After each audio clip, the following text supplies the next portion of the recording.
कभी कभी बच्चे कुछ ऐसा देख लेते हैं जो बड़े नहीं देख पाते।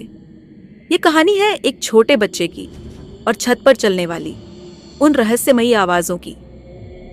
छोटे आरव की उम्र सिर्फ 3 साल थी। वो ज्यादा बोलता नहीं था, बस अपनी माँ की उंगली पकड़े रहता। एक शाम जब सब सोने की तैयारी कर रहे थे, आरव अचानक रुक गया और छत की तरफ देखने लगा।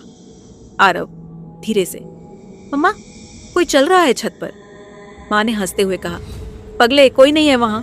लेकिन आरव की आंखें डरी हुई थीं, जैसे उसने कुछ देखा हो, कुछ जो इंसान नहीं था।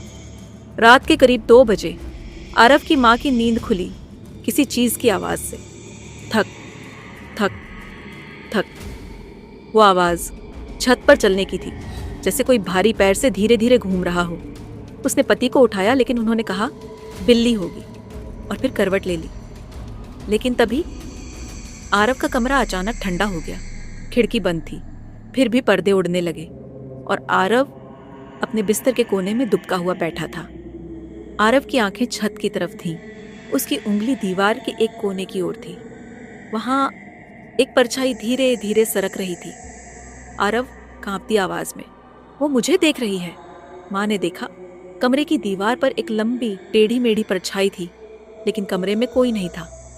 अचानक छत से कुछ गिरा, धड़ाम, और आरव चीख पड़ा।